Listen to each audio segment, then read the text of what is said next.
Thanks for staying with us. Before we bring in our guests, I was going to take a few comments on our last topic, so we just wrap up on that. Yes. Mara? I have Chigozie Magdam says, marriage is diverse like culture.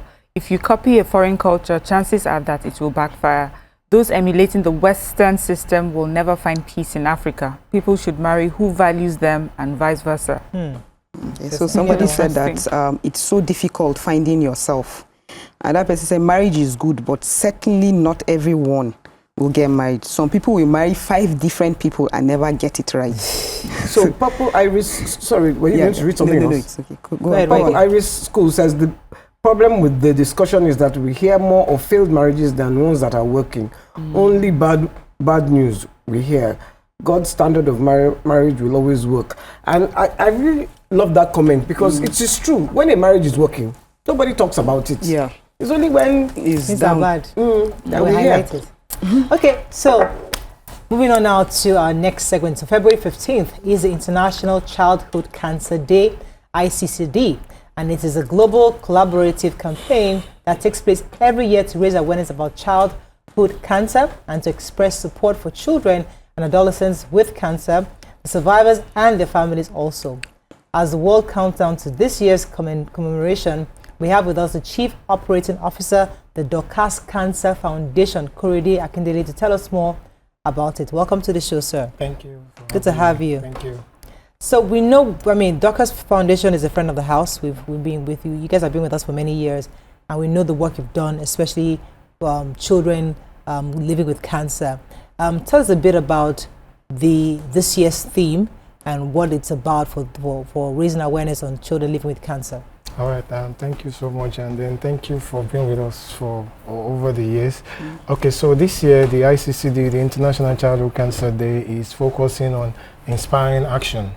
Okay, so it's just basically to steer actions across the board for children, adolescents, and young adults, because that's our focus is now at the Dorcas Cancer Foundation. We've graduated just for children into adolescents and the older. So we're trying as much as possible to steer every individual in the society to be part of childhood cancer care, childhood cancer awareness, and childhood cancer survivor project. And that's what we are doing. And then we are doing it through something we call the Zero campaign, where everybody has opportunity to contribute their quota to the care of childhood cancer so that children do not have to face medical bills. Again, that's how we are sharing action from our own hand. Okay. So based on what we are doing.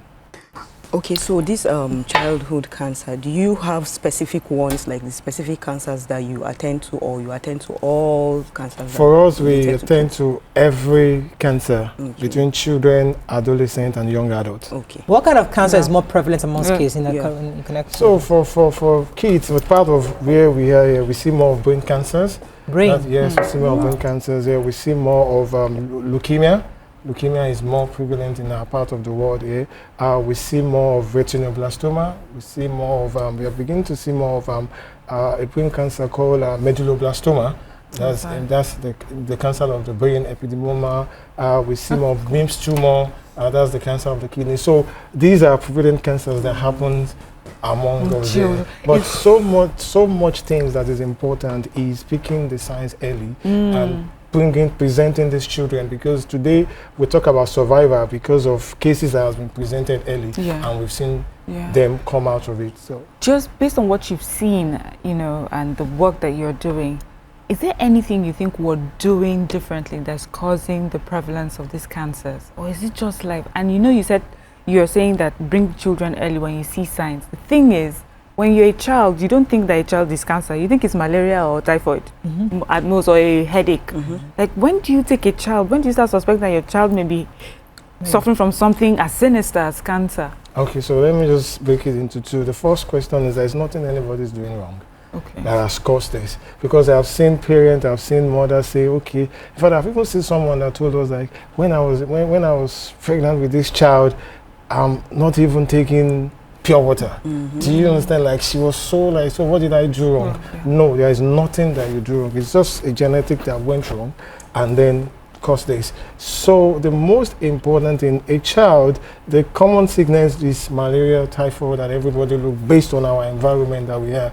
But when a child is sick, The child will let you know I'm sick, and you know in the child that the child is sick. So when you present cases, for example, let's look at cases of leukemia, which happen mostly like an infection. So we keep saying it that when you present these cases and it kept happening, you're coming out of hospital 6 months, 3 months, it's simple that you can tell your doctor, please, I'm not satisfied with this. If it is because Nigeria is a 3-cadre health system, primary, secondary and tertiary, so you could just say, can you refer me where I could see a specialist, a pediatrician. Normally it is a pediatrician that should see children, but because the way the systems work, it might not be. So refer, it's your child. You know what you want, so just refer. Don't just say, okay, let's keep treating this kind of illness. So it's good to be safe. And then when you see the specialist and say, no, it's not this disease, it's just this. So attention is all, constant illness needs attention. That's just the way out of it. Tell us about some of the success stories of your foundation, because I know that you've tried to help a lot of children, and how has it been with the success stories? All right, so this year is our 10th year. Congratulations. We are on the 10th year, and then we sat down and looked at it that we've been able to, till today, we are almost 150 children that we've supported at the foundation. Wow. I mean, as at the last count to 150 today, children. 150 children well from who survived? That we've supported. And then from survivor, we have, I mean, close to like 15 that we can talk, that has come through us, that we can, then we have other survivors that we have bringing into our system. But our direct support from the beginning of our work till now, we are almost 150. And that for us is the land, because that's the core of our work.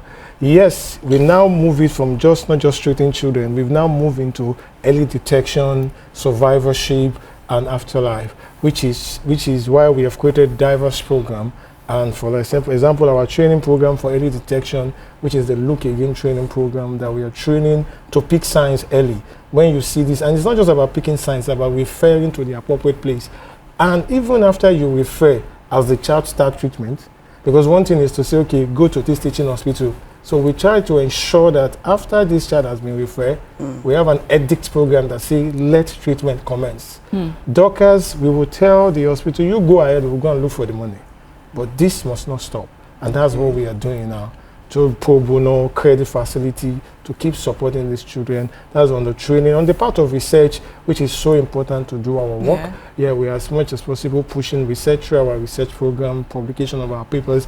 And today we've been partnering with organizations, international organizations that are opening up pediatric cancer in Nigeria. I can say today the Global Childhood Cancer Conference is coming to Nigeria in 2026. I mean, courtesy of all this pushing out, all this work that. So it's been a lot, but the focal point of our work is the children. That is why we are here. So every other thing we are doing is to make sure that child gets the right treatment at the right time. Let me go on a very short break. When we come back, we continue this conversation. Stay with us. We'll be right back. Stay tuned. Your View will be right back.